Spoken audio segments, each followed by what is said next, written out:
नमस्कार विद्यार्थी मित्रांनो, इजी मॅथ सोल्युशन या व्हिडिओ सिरीजमध्ये मी दिनेश देशमुख आपले स्वागत करतो. विद्यार्थी मित्रांनो, तलाठी भरतीला विचारलेला हा प्रश्न बघा.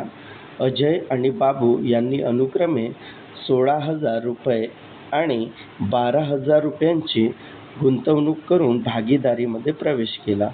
3 महिन्यानंतर अजयने 5,000 रुपये काढले आणि बाबूने 5,000 रुपयांची गुंतवणूक केली. अजय आणि बाबूचा संबंधित नफा वाटून घेण्याचे गुणोत्तर काय असेल? तर बघा विद्यार्थी मित्रांनो, असा प्रश्न आपल्याला एकदम सहजमध्ये परीक्षेमध्ये सोडवता येईल. यामध्ये बघा विद्यार्थी मित्रांनो, जे 16,000 आलेले आहेत ना, ते फक्त 16 घ्यायचे. ते बाकीचे 3 शून्य आले आहेत ते शेवटी कॅन्सलच होतात. त्यामुळे फक्त त्याच्यातले 16 घ्या, गुणीला 3 घ्या. त्यानंतर अजयने 5,000 रुपये काढले म्हणताय विद्यार्थी मित्रांनो.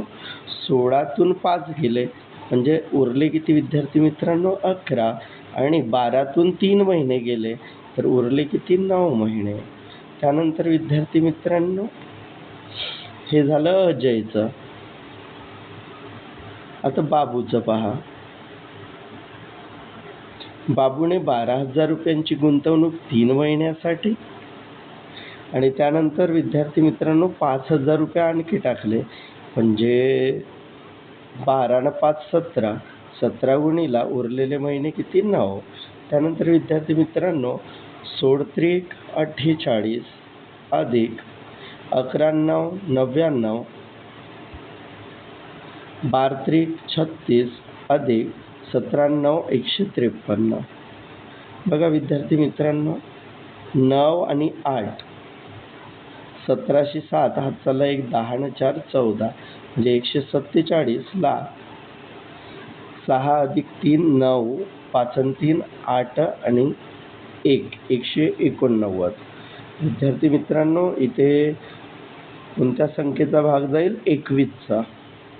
21 7 आणि विद्यार्थी मित्रांनो 21 9 म्हणजे गुणोत्तर किती येईल विद्यार्थी मित्रांनो? नफ्याचं गुणोत्तर 7ला 9, जे की ऑप्शन सी मध्ये दिलेलं आहे आणि एवढ्या सहजपणे तुम्हाला हे उत्तर प्राप्त होऊ शकते.